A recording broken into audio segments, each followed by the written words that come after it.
नमस्कार साथियों, स्वागत है संदीपनी क्लासेस के इस यूट्यूब प्लेटफॉर्म पर। और आज हम सफलता सीरीज का एक नया वीडियो लेके आए हैं और जिसमें हम चर्चा करेंगे कुछ महत्वपूर्ण एमसीक्यूज और पीवाईक्यूज पर। और ये जो वीडियो है वो एनसीईआरटी बेस्ड है, एनसीईआरटी से संबंधित महत्वपूर्ण प्रश्न हैं। तो चलिए शुरू करते हैं और देख लेते हैं प्रश्नों को। और आपसे एक विशेष रिक्वेस्ट रहेगी कि आप संदीपनी क्लासेस के इस यूट्यूब प्लेटफॉर्म को सब्सक्राइब करें और बेल आइकन दबाएं और ऑल पर क्लिक करें, जिससे आपको इसी तरीके के नोटिफिकेशन समय पर जैसे ही वीडियो अपलोड होता है आपको प्राप्त होते रहें। और वीडियो को अपने फ्रेंड्स के साथ शेयर भी करते रहें, वीडियो को लाइक करें। पहला प्रश्न है, which phylum is characterised by the presence of flagellated collar cell. तो हमारा आंसर यहीं से निकलेगा, कॉलर सेल, जिन्हें कि अपन कोएनोसाइट कहते हैं। ये किस में पाई जाती है, ये किसका कैरेक्टर है, मेन कैरेक्टर ये किसका है, तो हमें फाइलम का नाम बताना है। ठीक है, तो किस संघ की ये विशेषता है कि उसमें कॉलर कोशिकाएं पाई जाती हैं। तो यहाँ कुछ ऑप्शन दिए हुए हैं, जैसे निडेरिया, आर्थ्रोपोडा, पोरीफेरा या फिर इनमें से कोई नहीं। तो इसका राइट आंसर होगा पोरीफेरा। पोरीफेरा के जो मेंबर हैं जैसे कि स्पंज, इनमें कॉलर कोशिकाएं पाई जाती हैं। स्पंज के अंदर कॉलर कोशिकाएं या कोएनोसाइट सेल्स पाई जाती हैं। तो इसका राइट आंसर होगा पोरीफेरा। अगला प्रश्न देख लेते हैं, which of the following animals are acoelomate. Acoelomate animals की बात हमें पहचानना है, एसिलोमेट कौन होता है। तो निम्नलिखित में से कौन सा जानवर है जो एसिलोमेट मतलब अगुहीय है, जिसके अंदर गुहा नहीं होती है, अगुहीय कौन सा है। ठीक है, तो यहां पर ऑप्शन दे रखे हैं, एनेलिडा, प्लेटीहेल्मिन्थीज, मोलस्का और इकाइनोडर्मेटा। ठीक है, एनेलिडा, प्लेटीहेल्मिन्थीज, मोलस्का, इकाइनोडर्मेटा। देखो, इस तरीके के जो प्रश्न हैं उनको हल करने का एक तरीका और ये है कि हमें अगर ये सारे फाइलम और सीरियल से अगर हमें ये याद हो, सीरियल से अगर ये हमें याद हैं, तो फिर हम इसका आंसर निकाल सकते हैं। संभावना रहती है कि करेक्ट होने के चांस ज्यादा रहेंगे। ठीक है, तो इसका राइट आंसर होगा प्लेटीहेल्मिन्थीज। प्लेटीहेल्मिन्थीज। देखो, प्लेटीहेल्मिन्थीज के बाद आते हैं ये तीनों। सबसे पहले इन चार में से सबसे पहले प्लेटीहेल्मिन्थीज आता है। और बात हो रही है अगुहीय की, तो अगुहीय में प्लेटीहेल्मिन्थीज आता है, मतलब चपटे क्रमी। कभी ऐसा हो जाए कि वो ये वाला नाम भी दे दे, फ्लैट वर्म, है ना। तो आंसर ये भी करना है कि ये चपटे क्रमी में पाई जाती है। इसके बाद कुछ प्राणी ऐसे हैं, एनिमल्स, जिनमें गुहा पाई जाती है, ये मतलब कंप्लीटली पाई जाती है, तो उन्हें कहते हैं सीलोमेट। गुहीय जिनमें गुहा पाई जाती है उन्हें कहते हैं सीलोमेट। एक ऐसे होते हैं जिनमें गुहा पाई तो जाती है लेकिन वो पूरी तरीके से मेसोडर्म से आच्छादित नहीं होती है, कवर्ड नहीं रहती है, तो उनको कहते हैं स्यूडोसीलोमेट, कूट गुहीय। स्यूडोसीलोमेट, कूट गुहीय, गुहीय मतलब सीलोमेट, स्यूडोसीलोमेट, एसीलोमेट। ठीक है, तो एक हो गए अगुहीय, दूसरे हो गए स्यूडोसीलोमेट या कूट गुहीय, और तीसरे हो गए सीलोमेट या गुहीय। तो यहां पर जो गोलक्रमी है, राउंड वर्म है, गोलक्रमी, गोलक्रमी जिसमें एस्केरिस आता है। ठीक है, इनको एस्के हेल्मिन्थीज कहते हैं, एस्के हेल्मिन्थीज कहते हैं। इनमें जो गुहा है या जो सीलोम है वो कंप्लीट नहीं होती। तो इस आधार पर, मतलब सीलोम के आधार पर, ठीक है, सीलोम के आधार पर, बेसिस ऑफ सीलोम, हमने कितने भागों में बांटा है इनको, 3 भागों में बांटा है। सीलोम के आधार पर जीवों को कितने भागों में बांटा है? 3 भागों में बांटा है। ठीक है, पहले कौन से हैं? एसीलोमेट, दूसरे नंबर पर स्यूडोसीलोमेट और तीसरे नंबर पर सीलोमेट। ये एनिलिड्स और इकाइनोडर्मेटा है ना, मोलस्का, ये सीलोमेट में आते हैं। इसके बाद वाले भी सीलोमेट में आते हैं। और प्लेटीहेल्मिन्थीज एसीलोमेट हैं, एसके हेल्मंथीज स्यूडोसीलोमेट है। ठीक है, तो इस तरीके से ये क्वेश्चन नंबर 2 का राइट आंसर होगा प्लेटीहेल्मिन्थीज। ठीक है, अगले प्रश्न पर चर्चा करेंगे। प्लेनेरिया, प्लेनेरिया, ठीक है, तो planaria has immense capacity of which of the following? In 4 option में से प्लेनेरिया में कौन सी कैपेसिटी पाई जाती है? जैसे मेटामॉर्फोसिस या कायांतरण, कायापलट है ना, बायोल्यूमिनेसेंस है ना, इसे कहते हैं जैव संदीप्त, और अल्टरनेशन ऑफ जनरेशन, पीढ़ियों का एकांतरण, या फिर रीजेनरेशन या पुनर्जनन या पुनरुद्भवन भी कहते हैं, हिंदी में इसे पुनरुद्भवन भी कहते हैं, रीजेनरेशन। तो आपने ये तो कक्षा 10th में भी है। रीजेनरेशन की कैपेसिटी किसमें होती है? प्लेनेरिया के अंदर होती है रीजेनरेशन की कैपेसिटी। तो इसका राइट आंसर होगा रीजेनरेशन। ठीक है, जो प्लेनेरिया है वो जैसे इस तरीके का एक जीव है, चपटाक्रमी जिसे कहते हैं। इसकी बॉडी जैसे ऐसे कट जाएगी ना, तो इसके सभी पार्टों से नए नए प्लेनेरिया बनके तैयार होंगे इस तरीके से।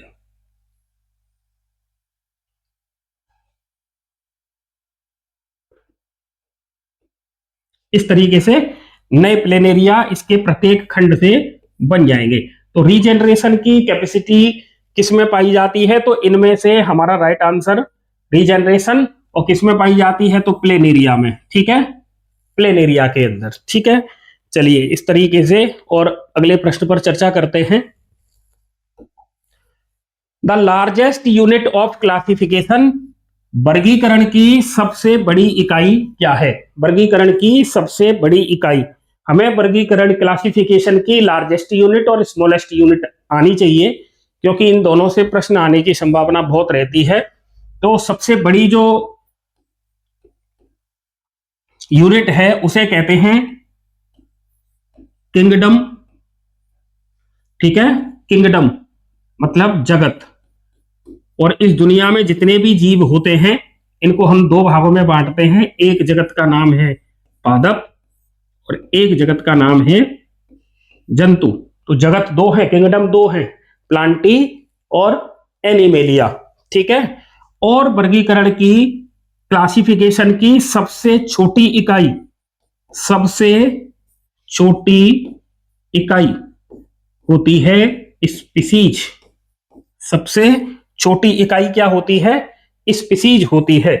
ठीक है, जाति होती है। तो देखिए स्पीसीज, स्पीसीज, इसको ऑर्डर को हटाए वहां से, केवल स्पीसीज, ये क्लासिफिकेशन की कैसी यूनिट है? सबसे छोटी, स्मॉलेस्ट यूनिट। और किंगडम या जगत, ये कैसी है?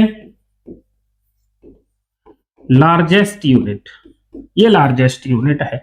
तो हमें याद रखना है स्पीसीज सबसे छोटी इकाई है और किंगडम सबसे बड़ी इकाई है।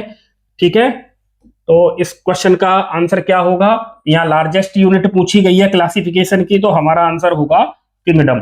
ठीक है, चलो अगला प्रश्न देख लेते हैं। हमसे पूछा जा रहा है बाइनोमियल नोमेनक्लेचर किसके द्वारा दिया गया?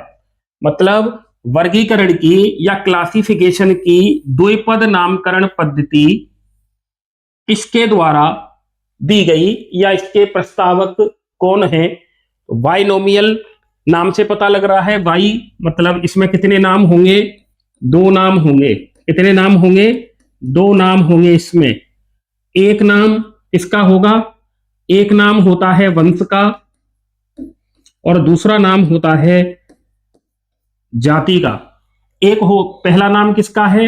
ये जीनस है, और दूसरा नाम किसका है? तो स्पीसीज का है ना। 2 नाम होते हैं। तो इसको देने वाले चार्ल्स डार्विन, स्लीडन और Schwann. Bentham and Hooker, Carolus Linnaeus, Carolus Linnaeus.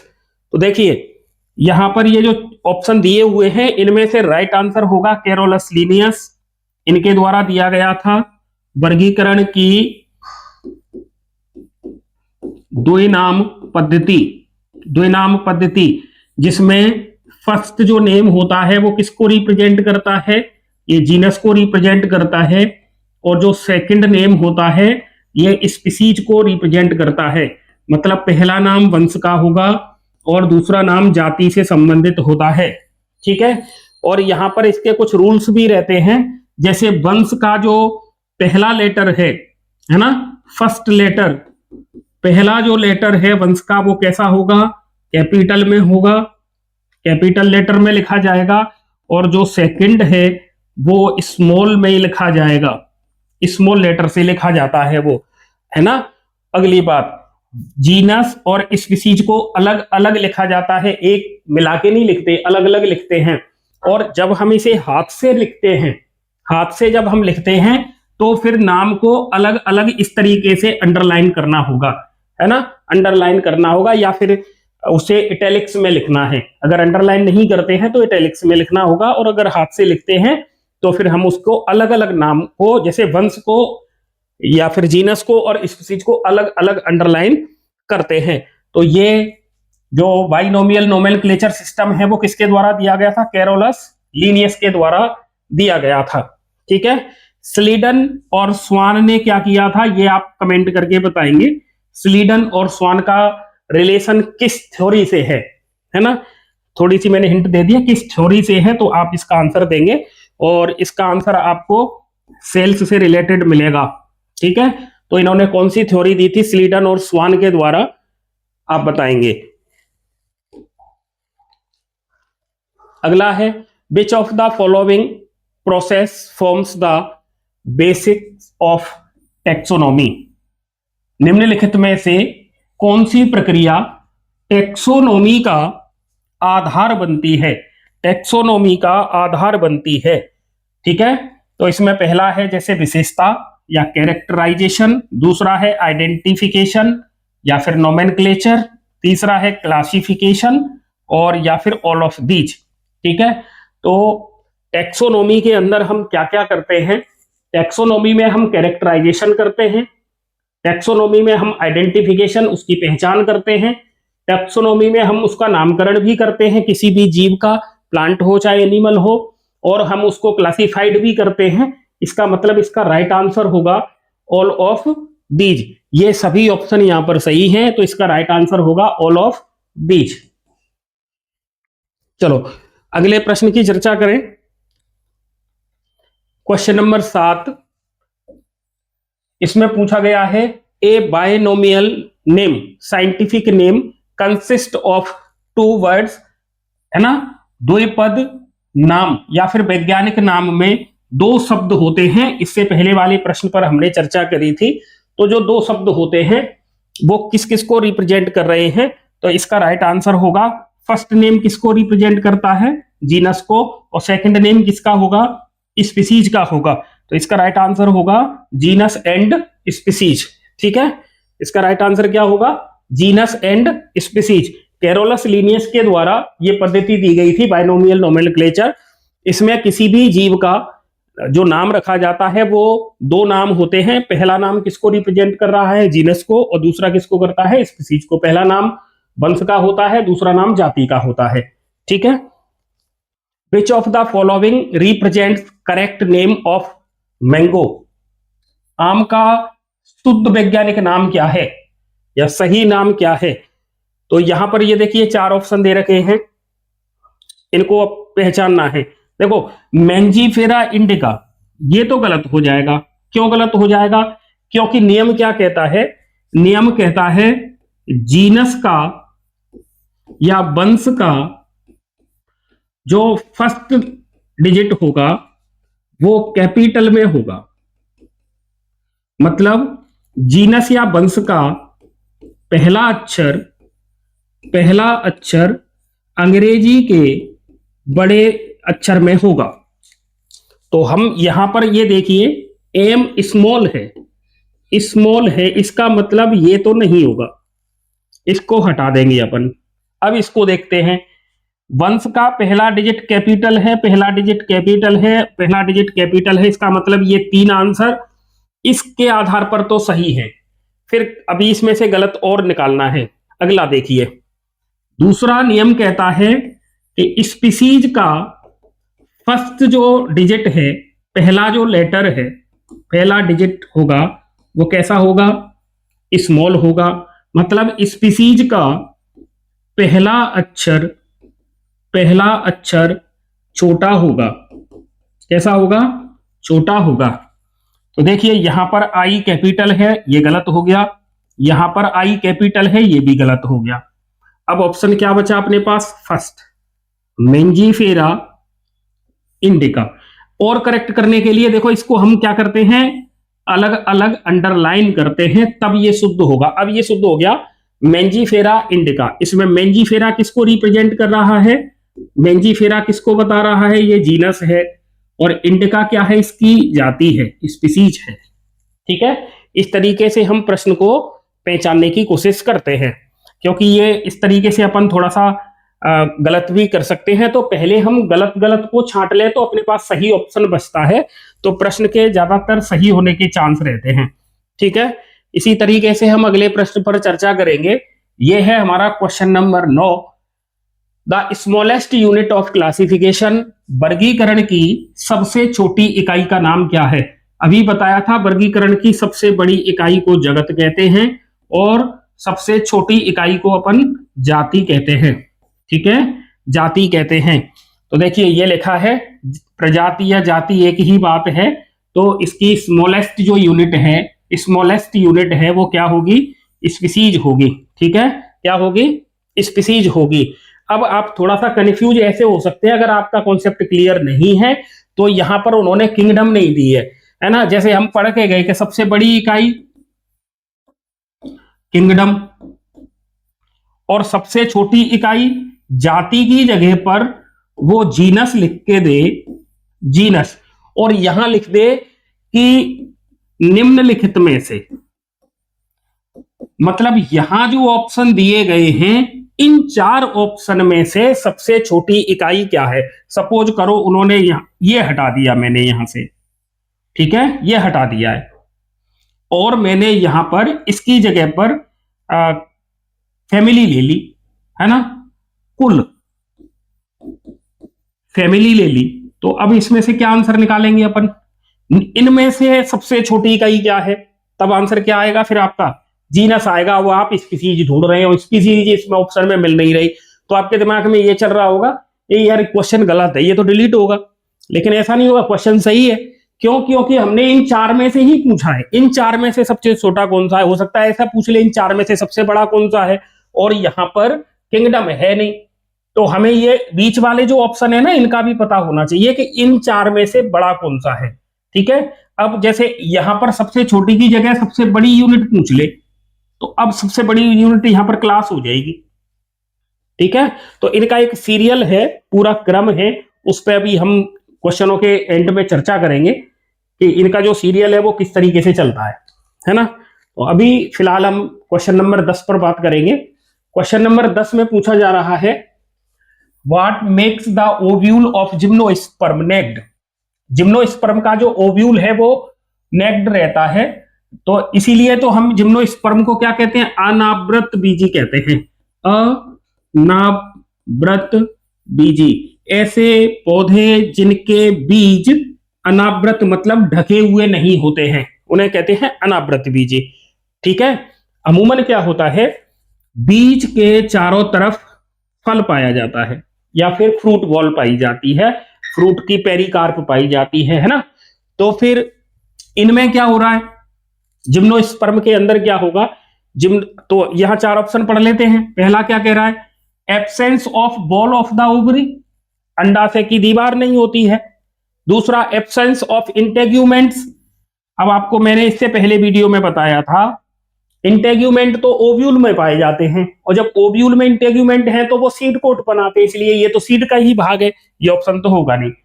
Absence of megasporophyll, अरे ये आंसर नहीं होगा, मेगास्पोरोफिल, क्योंकि इस पे मेगास्पोरेंजिया लग रही है और मेगास्पोरेंजिया का मतलब तो फिर वो सीड में कन्वर्ट हो गई। अगला है एब्सेंस ऑफ न्यूसेलस। अब ये जो न्यूसेलस है ये भी ओव्यूल का ही भाग है, इसीलिए ये 3 ऑप्शन तो नहीं होंगे। राइट आंसर क्या होगा? इसमें ओवरी की बॉल नहीं होती है। क्यों? हमें ये पता है फ्रूट का डेवलपमेंट किससे होता है? ओवरी से होता है। ठीक है, और ये ऐसे पौधे हैं जिसके बीज के चारों तरफ फल नहीं पाया जाता है, ये फल वाला भाग नहीं है, केवल सीड होता है, इसीलिए हम इनको कहते हैं अनावृत बीजी जिम्नोस्पर्म। जिम्नोस्पर्म प्लांट कहते हैं इनको। ठीक है, चलो अगला प्रश्न देख लेते हैं। प्रश्न क्रमांक 11, the classification of flowering plants given by Bentham and Hooker is. Bentham और जेडी हुकर द्वारा दिया गया पुष्पीय पादपों का वर्गीकरण कौन सा था? मतलब बेंथम और हुकर ने कौन सा वर्गीकरण दिया था? देखो, वर्गीकरण के 3 मेथड हैं। वर्गीकरण की कितनी प्रणाली हैं? प्रणाली कितनी है वर्गीकरण की? 3। एक होती है आर्टिफिशियल या कृत्रिम वर्गीकरण, एक होता है नेचुरल या प्राकृतिक वर्गीकरण, और एक होता है फाइलोजेनेटिक वर्गीकरण।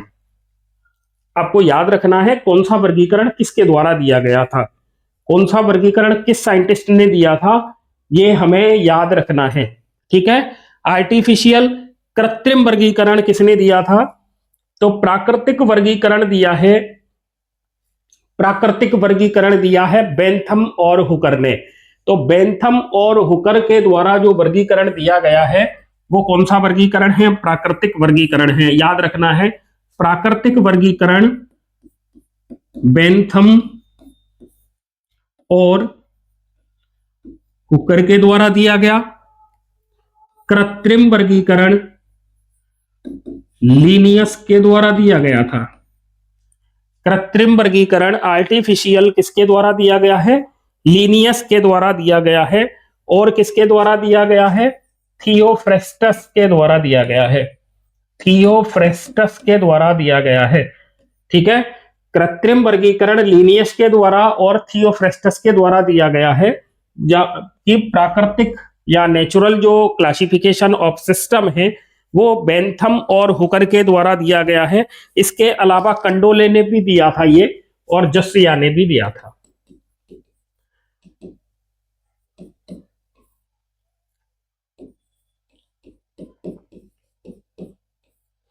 तो बेंथम, हुकर, जस्सिया और कंडोले, इनके द्वारा दिया गया था प्राकृतिक natural classification of system. Artificial classification of system दिया गया है थियोफ्रेस्टस और लिनियस के द्वारा। अब बचा ये, इसमें आपको बहुत सारे साइंटिस्ट याद रखने पड़ेंगे। फाइलोजेनेटिक क्लासिफिकेशन दिया गया था तख्ताजन,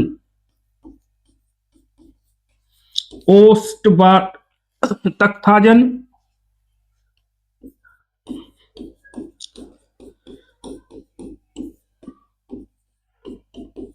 ओस्टवाल्ड टिप्पो, आइकलर, एंगलर प्रेंटल। ठीक है, तो इनके नाम आपको याद रखने हैं। कृत्रिम, आर्टिफिशियल, नेचुरल और फाइलोजेनेटिक, ये 3 सिस्टम है क्लासिफिकेशन के। ठीक है, तो आपको ये याद रखने हैं। अगला प्रश्न देख लेते हैं। प्रश्न नंबर 12 की अपन चर्चा करेंगे और प्रश्न नंबर 12 में पूछा जा रहा है the amphibians of the plant world. पादप जगत का उभयचर किसको कहा जाता है? देखिए, उभयचर का मतलब होता है, एम्फी का मतलब 2 होता है, ऐसे जीव जो 2 स्थलों पर निवास करते हों, जैसे जल में भी रह लेते हों और थल में भी रह लेते हों, जमीन पर भी रहते हों, जैसे कि मेंढक है ना। तो मेंढक उभयचर में आता है, लेकिन ये तो एनिमल, ये तो जीव में आएगा, जीव जंतु। लेकिन पादपों में इस तरीके की व्यवस्था किसमें पाई जाती है? ब्रायोफाइट्स में पाई जाती है, ब्रायोफाइट्स में। ये एक्चुअल में जो ब्रायोफाइट्स है ये नम और छायादार स्थानों में रहते हैं, लेकिन जनन करने के लिए, रिप्रोडक्शन के लिए इनको कहां जाना पड़ता है? जल की जरूरत पड़ती है इनको। रिप्रोडक्शन के लिए इनको जल की जरूरत पड़ती है, तो इसका राइट आंसर होगा ब्रायोफाइट को पादप जगत का क्या कहते हैं अपन, उभयचर कहते हैं। ठीक है, एल्गी इसका आंसर नहीं होगा, जिम्नोस्पर्म नहीं होगा, फंजाई नहीं होगी। ठीक है, इसका राइट आंसर क्या होगा, ब्रायोफाइट। अगले प्रश्न की चर्चा करेंगे, प्रश्न नंबर 13, और यहां पूछा जा रहा है 5 kingdom classification system was proposed by, 5 जगत वर्गीकरण प्रणाली किसके द्वारा प्रस्तावित की गई थी।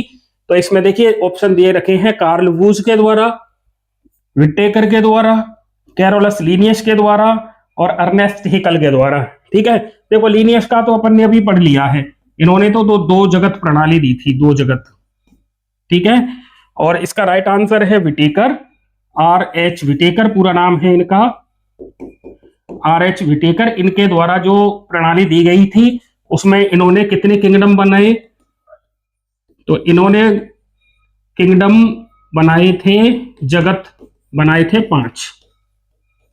5 के नाम, मोनेरा, सबसे पहले का नाम है मोनेरा, प्रोटिस्टा, फंजाई, पादप और जंतु। मोनेरा, प्रोटिस्टा, फंजाई, प्लांटी और एनिमेलिया, ये 5 जगत किसके द्वारा प्रस्तावित है, R.H. विटेकर के द्वारा दिए गए थे। ठीक है, तो 5 जगत वर्गीकरण की प्रणाली R.H. विटेकर के द्वारा प्रस्तावित की गई थी। अगला प्रश्न है प्रश्न नंबर 14, और इसमें पूछा जा रहा है an example of chrysophytes. Chrysophytes का उदाहरण इनमें से क्या है, मतलब इनमें से क्राइसोफाइट्स कौन सा है। पहले ऑप्शन पे दिया गया है युगलिना, डाइटम्स, स्लाइम मोल्ड्स और गोनियालेक्स है ना, ये ऑप्शन है। तो हमसे पूछा क्या गया है, क्राइसोफाइट्स के बारे में पूछा गया है, तो इसका राइट आंसर होगा डाइटम्स। क्राइसोफाइट्स में कौन आते हैं, डाइटम्स आते हैं, क्राइसोफाइट्स में डाइटम्स आते हैं। अगला question number 15, what type of fungi rust and smut, rust और स्मट किस प्रकार के कवक होते हैं। तो इसमें देखिए 4 ऑप्शन है, फाइकोमाइसिटीज, एस्कोमाइसिटीज, वेसिडियोमाइसिटीज, ड्यूटेरोमाइसिटीज। ठीक है, तो इसका राइट आंसर होगा वेसिडियोमाइसिटीज। रस्ट और स्मट किस प्रकार के कवक हैं, तो इसका आंसर होगा वेसिडियोमाइसिटीज प्रकार के कवक हैं। ठीक है, अगला प्रश्न,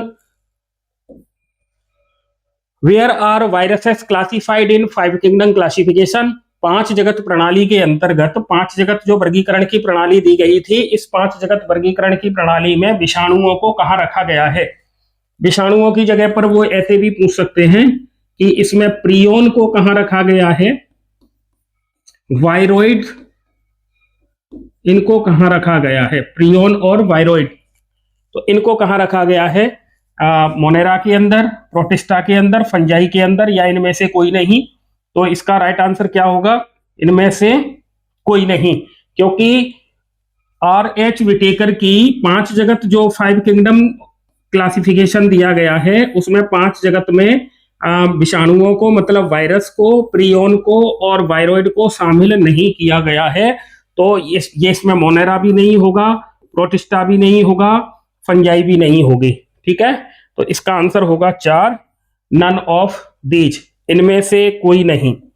तो अगले प्रश्न की चर्चा कर लेते हैं, which group of fungi is known as imperfect fungi. अपूर्ण कवक के नाम से किसको जाना जाता है, अपूर्ण कवक किसे कहा जाता है, फाइकोमाइसिटीज, एस्कोमाइसिटीज, वेसिडियोमाइसिटीज या फिर ड्यूटेरोमाइसिटीज। तो इसका राइट आंसर होगा ड्यूटेरोमाइसिटीज। ये इस प्रकार की फंजाई है जिसमें सेक्सुअल रिप्रोडक्शन नहीं होता है, मतलब इसमें लैंगिक जनन नहीं होगा। ठीक है, लैंगिक जनन नहीं होता है, इसलिए हम इसको अपूर्ण कवक कहते हैं, ड्यूटेरोमाइसिटीज को, या इम्परफेक्ट फंजाई के नाम से ड्यूटेरोमाइसिटीज को जाना जाता है। प्रश्न क्रमांक 19, the genetic material of virus. आनुवांशिक पदार्थ, वायरस के अंदर आनुवांशिक पदार्थ क्या क्या होता है। सबसे पहली बात हमें याद रखना है, जो वायरस होते हैं ये केवल दो चीजों से मिलकर बने होते हैं। एक इनमें प्रोटीन होती है और एक इसमें जेनेटिक मटेरियल होता है। और जेनेटिक मटेरियल की अगर बात करें तो इनमें या तो डीएनए होगा, है ना, अथवा और या फिर इसमें आरएनए होगा। दोनों नहीं होते हैं।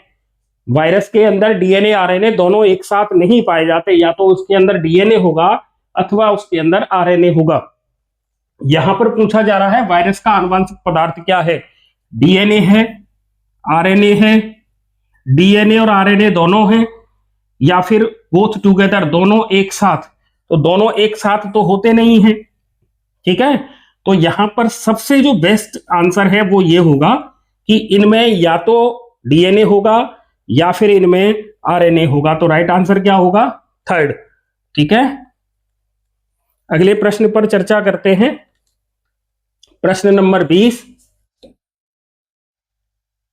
वाटर वेस्कुलर सिस्टम ये किसका कैरेक्टर है ना। तो ये जो चार ऑप्शन दिए गए हैं, जैसे पोरीफेरा, है ना, टीनोफोरा, इकाइनोडर्मेटा और कॉर्डेटा, इनमें से किसमें जल संवहन तंत्र पाया जाता है? वाटर वेस्कुलर सिस्टम किसमें पाया जाता है? तो आंसर आएगा इकाइनोडर्मेटा के अंदर। इकाइनोडर्मेटा जिसमें स्टारफिश आती है, स्टारफिश, है ना। ये सफलता सीरीज के अंतर्गत हम जो प्रश्नों की श्रृंखला चला रहे हैं, ये बेसिकली मुख्य फोकस इनका एमपी में होने वाली वर्ग एक परीक्षा, ऐसे अभ्यर्थी जो जीव विज्ञान से ये परीक्षा दे रहे हैं उनके लिए, और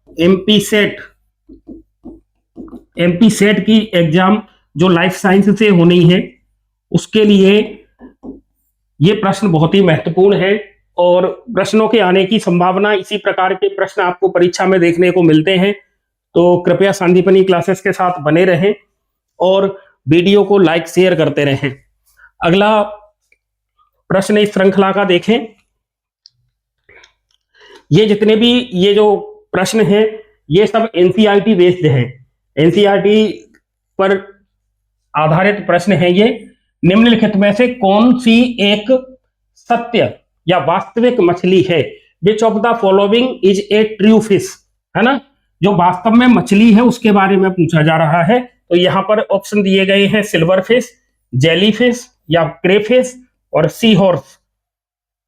तो देखिए इनको इन ऑप्शन को पढ़ने के बाद आप सोचेंगे कि इन सबके पीछे फिश लगा है तो ये वास्तविक मछली होंगी, जबकि ऐसा नहीं है। यहां पर कहीं फिश का नाम नहीं है तो आप इसको गलत करके आ जाए, है ना। तो ये सी हॉर्स है ना, ये वास्तविक मछली में आते हैं और ये तीनों अवास्तविक मछली में आते हैं।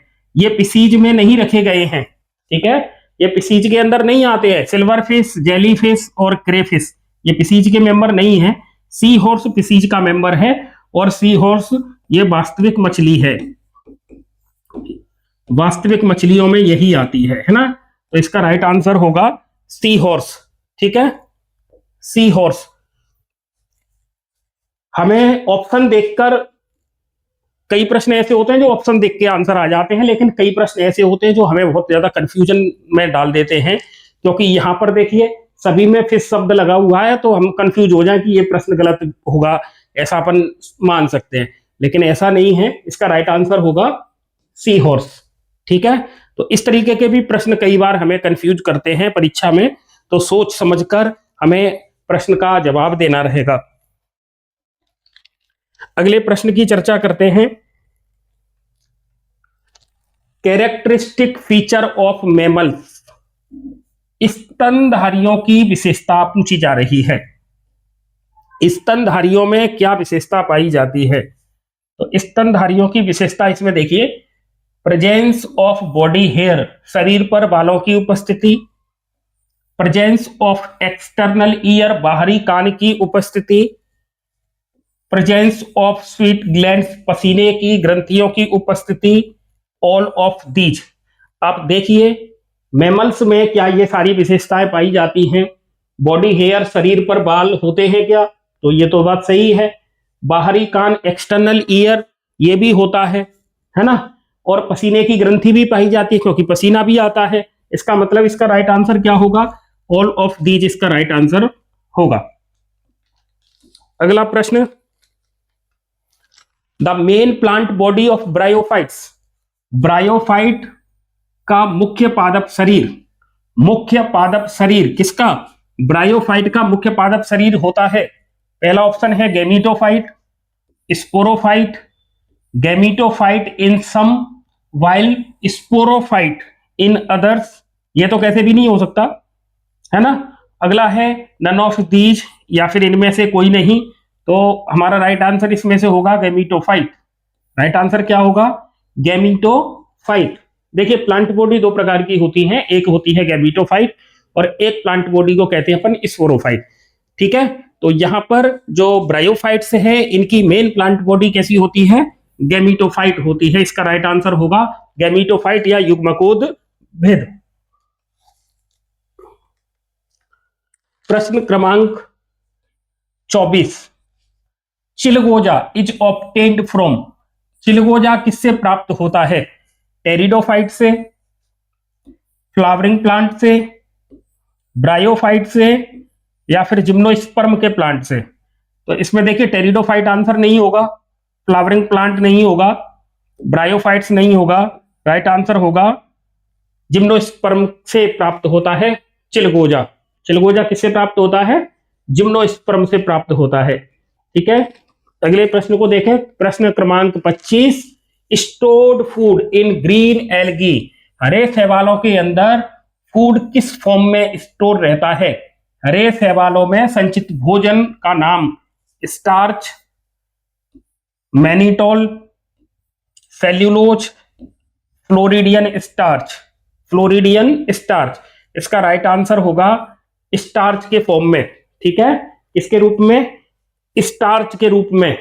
यहां पर एक ऑप्शन दिया है फ्लोरिडियन स्टार्च, तो ये किस में पाया जाता है? फ्लोरिडियन स्टार्च, है ना?